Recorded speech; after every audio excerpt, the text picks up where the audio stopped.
They told me I was on my own. No warning, no safety net, just a sentence that split my life in two. A week later, my sister was handed condo keys with a bow on the door and a lake view. I wasn't even asked if I had rent money. I disappeared quietly, and no one noticed. 4 years later, my name was in Forbes, and my research rewrote part of medical history. That's when she came back, my mother. She smiled like she'd been there all along. She said she came to celebrate. But in her purse, she carried a piece of paper that would change everything. My name is Claire Monroe. And this is what it costs to be invisible. Growing up, our house looked perfect from the outside: white siding, trimmed hedges, the kind of place where neighbors waved from driveways. But inside it was a stage. My mother, Helen, was the director.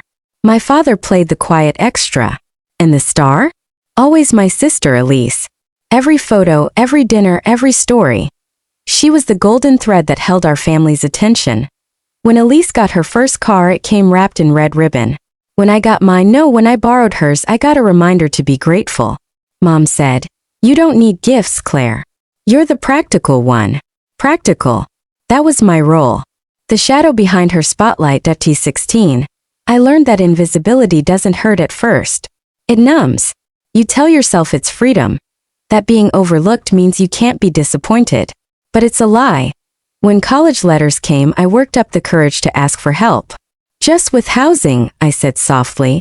My father didn't even lower his paper. "You've got scholarships, right? You'll manage. You'll manage." 2 words that sound like trust but feel like abandonment. That night, I filled out loan forms under a flickering lamp while Elise planned her trip to Paris. I told myself someday they'd see me. Someday I'd matter. College wasn't glamorous. It was fluorescent lights, ramen noodles, and the hum of the lab that became my only home. Dr. Lila Cruz, my research advisor, was the first person who looked at me like I existed. "You don't follow," she said once. "You build." I didn't know it then, but that sentence became my spine. Years passed. I built something real. A small biotech startup born from sleepless nights and quiet defiance. When headlines started printing my name, I didn't tell my parents. I didn't need their approval anymore. Or at least that's what I told myself. Then one day I saw a photo online: Elise again. "Happy 25th, baby girl." The caption read. A new condo, Lakeview. Red ribbon on the door. That same shade of red that always meant celebration, but never for me. I stared at it until the screen dimmed, and the silence inside me cracked open again. That's when I realized I hadn't escaped them. I'd just outrun their absence. Years later, when Forbes called me Dr. Monroe, my mother called too. I didn't answer. The next day, she was standing in my office. Vanilla perfume. Polished smile. The ghost of every not good enough I'd ever swallowed. "Claire," she said, arms wide. "I had to see you. My brilliant daughter."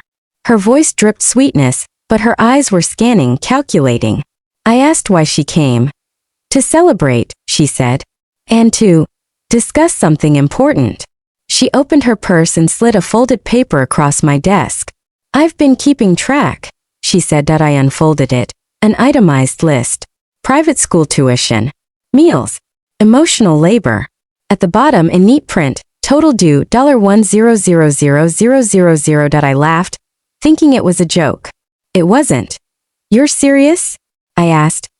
Her smile didn't falter. "I gave you everything. I deserve something back." Something cold spread through me. "You're asking me to pay you for being my mother?" "For raising you," she corrected. "For sacrifices you'll never understand."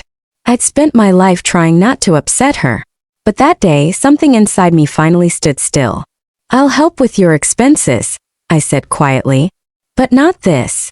Her face hardened. "Then you're no daughter of mine."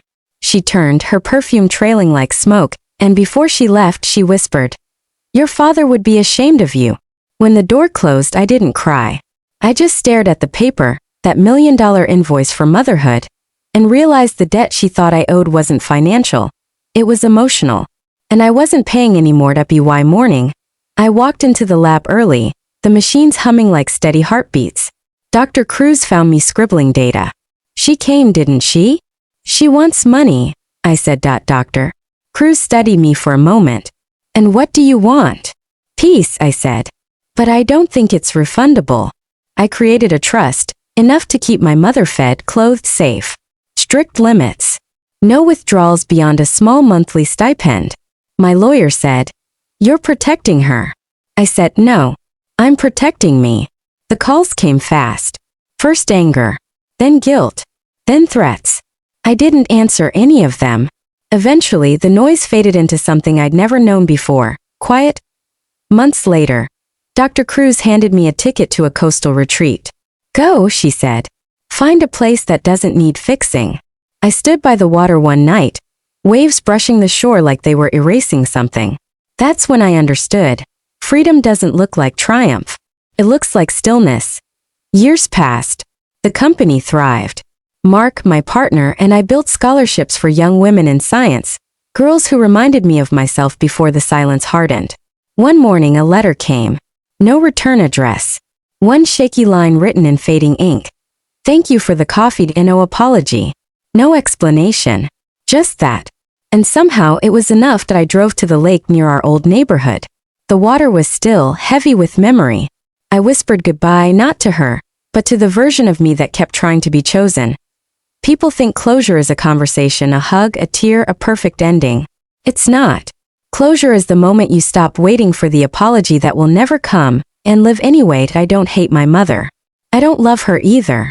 I just wish her peace, somewhere far from mine.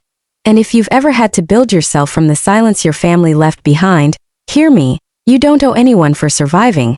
You don't owe forgiveness to stay free. Share your story in the comments. Someone out there needs to hear it. And if this story found you, stay.